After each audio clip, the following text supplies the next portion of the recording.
The ego is the system that runs your sense of self. It is made out of thought patterns, emotions, and behavioral loops, and the stories that try to hold it all together. Left unchecked, it creates endless existential searching, chronic disconnection, and the persistent sense that something is wrong. The goal of my videos is clarity, to see your identity and its contradictions for what they are, named precisely, to finally understand what it is that we're all running away from. In Nonduality, everything is one, meaning that everything is interconnected and this one source of consciousness and infinity from which all awareness shines, meaning that whatever specter of consciousness originated all of existence is the same conscious awareness that is originating in you and in a bird and whatever other life forms exist. So it is an ultimate interconnection with all things. Now, anybody who is like very logically minded and cares about truth needs to immediately think about all the negative implications that this has, because they are also seemingly infinite. This would mean that all atrocities done by humanity live inside of you. All evil and all morally despicable things have been done by you, and you're also the victim of it. And this is usually the aspect that New Age spirituality wants to leave out. It wants everything to be one and interconnected. But anybody who has had a sincere awakening and understands what this implies is absolutely horrified and terrified by the existential implication. Because now it means that you are not just God infinite consciousness, but you're also the devil. And to ground this in just some real human history, yeah, we humans have done awful things. We have fought in so many wars. We have killed each other en masse. We are killing each other en masse right now. We are egotistic and selfish. We hurt each other. We care more about ourselves than other people. We are full of hatred and full of judgment. And we want everything to work how we think things should work. And then we control and manipulate and deceive our own lives. And if you think, yeah, but I don't do this, like I'm not like this, then you should probably think again. Not because you are one of the worst people on earth, but you're also human. And a lot of these qualities are part of what culture kind of morphs a human to be. And there are wide degrees of it. And I know that through insight and consciousness and awareness, you do diminish it over time. And you become way more aware of how much manipulation human minds do. But more so than you individually being the devil, it's more so that you are at least, like the devil is at least your ancestor. Because the DNA that we carry in us are connected to all the atrocities that have been done to us.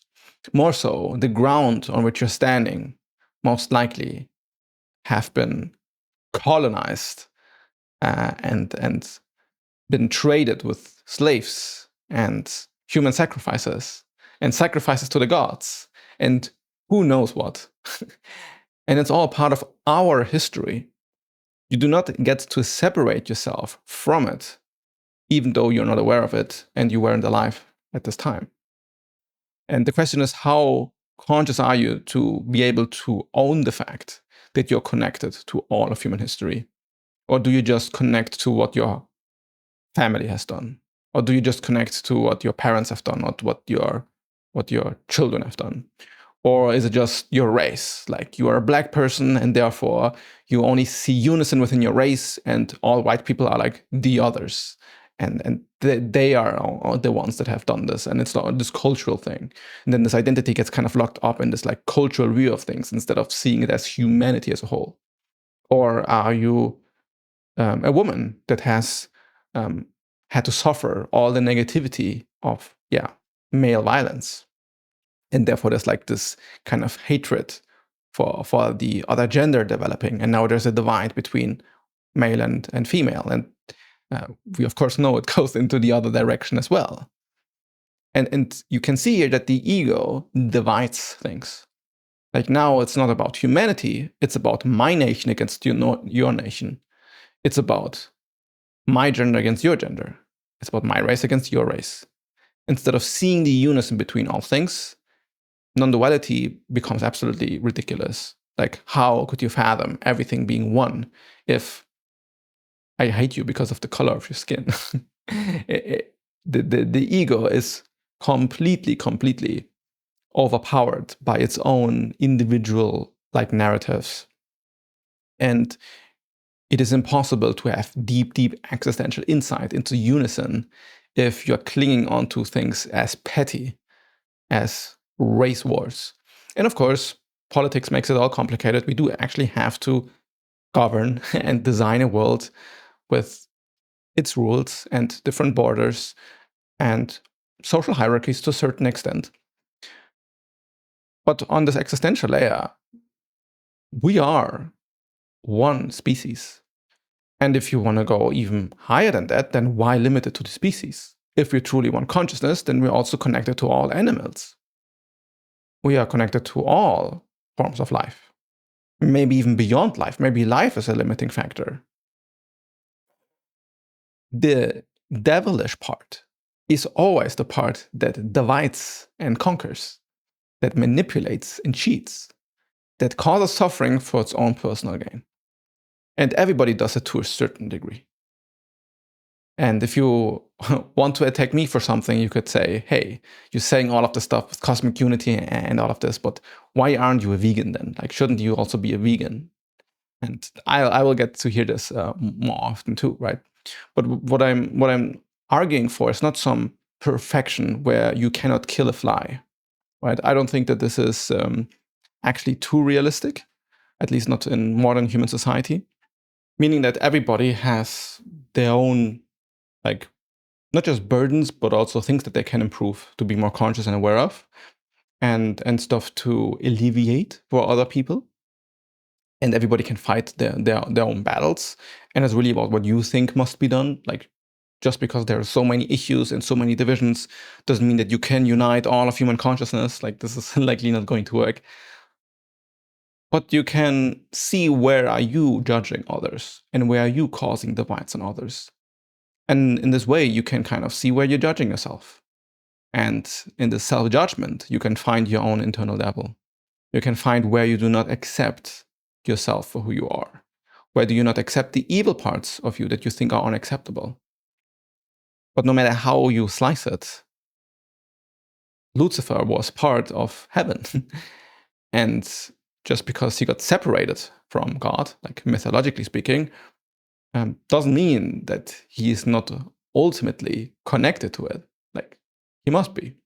More so, if I don't use like Christian theology, the devil and God must be one, because if God created all of existence as it is, and he understands that evil is part of the equation in order for existence to be as free as it is, then God must also have created the devil, which is kind of also part of the story of like the devil being banished from the heavens.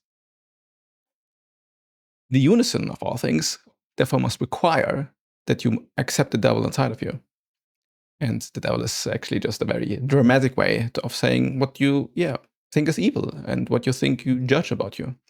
And just because you identify something that you judge about yourself and that is evil, and you then accept it, doesn't mean that you have to spurt it out into the world.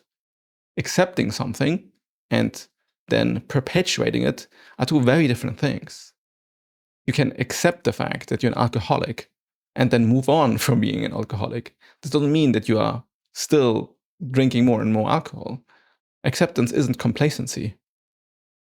It's acknowledgement. So what I'm asking you to do is to acknowledge that whatever judgment you pass on to the world, whatever evil you see in others, whatever hatred you see in others, doesn't mean that it is a reflection of who you are in this lifetime, or that it's some deep subconscious projection just because you see somebody who's evil and you then judge them as evil.